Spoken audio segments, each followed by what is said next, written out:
Hello and welcome to another episode of A Glass with Billy. I am here. I am Billy. I have with me a guest, and that is? Forrest. Is that a question? I don't know. Forrest is also, you're very active in the Korean learning, the Korean teaching community, I guess? Yeah, learning community, we're here at my university, at Sogang University, and I'm currently studying psychology and English literature, but with the focus in English education. And then I'm planning on doing my master's in English education as well. I'm very interested in second language acquisition and things like that. So today we're going to talk about motivation, and this is yes, kind of deals with my major. So then what is the problem with a lot of Korean learners? Well, motivation is a very wide topic. There's actually many types of motivation. Okay. The most common ones that I think most people are familiar with is intrinsic motivation and extrinsic motivation. Intrinsic is literally what is within you. Mm-hmm. It's what you personally are motivated to do, whereas extrinsic motivation is an external sort of force. Can you give some examples then of each one? Okay, in Korea, for example, like a lot of people have to learn English because it's just required. So that would be extrinsic motivation, whereas intrinsic would be like, I want to go to Korea and I want to make Korean friends. But then again, these are branching into the other types of motivation. So these are just the general, general two categories of it. And then in there would be many types of those. So these two motivation types that we're talking about are mostly talked about in psychology, whereas the other two that we'll talk about, which are? Integrative motivation, right?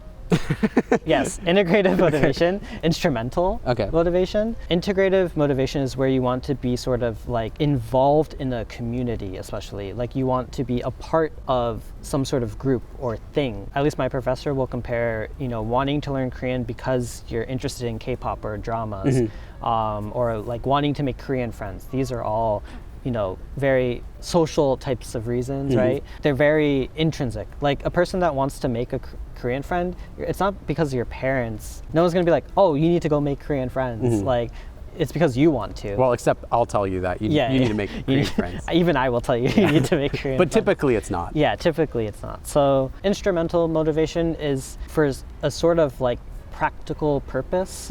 So you can think about like taking an exam, right? Like TOPIK could be an example of instrumental motivation. Or so would this be like something like, well, I'm going to be working in a field where they use Korean, so I want to have Korean available, like for a job, for sales. So like if you have the purpose of learning a language for a job, to go to school here, these would all be instrumental. And then the other important thing about knowing about these types of motivation is that you shouldn't think of one as worse than the other either. Extrinsic motivation is often seen as like a bad thing, right? But it can be a good thing as well. There is research out there and examples of people out there that have learned a language because of extrinsic reasons, and they're very proficient. Like there's professors especially, sometimes it's not because they wanted to learn, it's because they kind of have to for their field and things like that. It can be useful, but in SLA, in second language acquisition research, we tend to highlight and show, there's more success when people have more intrinsic and integrative that makes motivation. Sense. If you want to do it, then you're going to do better than someone who's being forced to do it. I guess the main point is it doesn't really matter your motivational reason then too much. It doesn't really matter as long as you still do it. That's what's important. There's a lot of learners, they kind of reach a point where maybe they've studied Korean for a few weeks or whatever, and maybe they're improving, but it's not as fast as they want, or whatever reason, and they feel demotivated, and they want to know, how can I get motivated again? Yeah. But I do have a few solutions.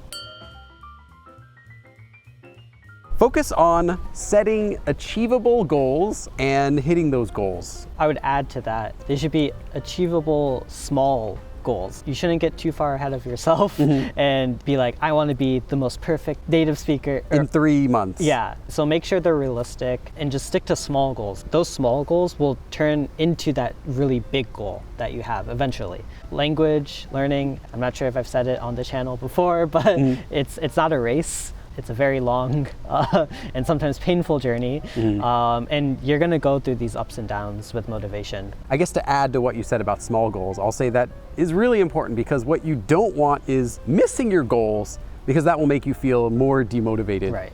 If you set a goal that I'm going to study for an hour a day and you do it for a few weeks and then one day you miss it, you're going to feel like you failed. And taking a break isn't the worst thing. Like, obviously not a long break, but like if you miss one day, like think of it as a rest day for your brain. Maybe even put that in your goals, that you study every day, but you're allowed a certain number of rest days a month or something. That'd be a good idea. Share your progress with other people. You've seen people on Instagram or Facebook posting their, I just adopted this cat.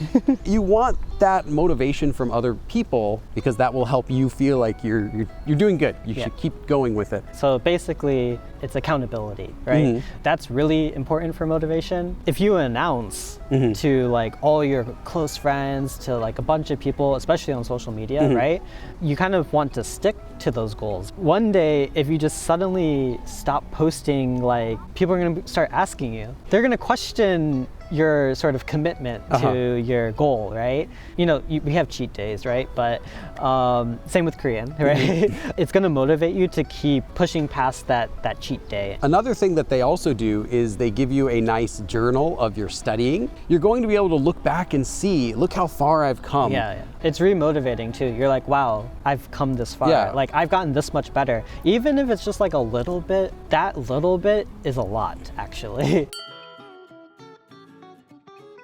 I guess maybe just a reminder to keep things fun and entertaining. And remember why it is that you're learning Korean. The best one, at least I think we would both agree, is Korean friends, especially like really close Korean friends, right? That's what's gonna keep you going. And then as that relationship deepens, you're gonna want to express yourself even more. Not just express yourself, but you want to understand what your really close Korean friend is trying to like express to you, right? And then, so we're talking about things that are interesting and fun. Playing like games in Korean, watching, dramas. You could even like read webtoons, right? Read a novel if you really feeling ambitious. Watch YouTube videos, like maybe you have a favorite Korean YouTuber. Like me, you want to learn about psychology, so you watch, like online lectures in Korean about psychology. Probably no one not. out there is doing that. And let me know also in the comments what kind of fun things you are doing in Korean to help keep yourself motivated. Well, we've kind of already mentioned this when we talked about goals. Just don't be afraid of taking breaks and giving yourself a break, because if you're feeling like really stressed, there's going to be a higher chance you're just going to burn out. And if you don't want to do it and no one's forcing you to do it, you're not going to do it. One thing I would say in addition is that you should actually be planning breaks, even if you feel motivated. For example, I do every day 20 minutes a day of just vocabulary studying on top of my regular Korean study. And if I'm really busy, I might miss a day. So what I actually do is I tell myself, on this day, I'm going to be out of town, I'm going to be doing this. So I don't need to do that studying on that day in advance. And then also, to just add on to that, there will also be times when you just get really invested in what you're studying, and you actually end up studying way more than what you had planned to.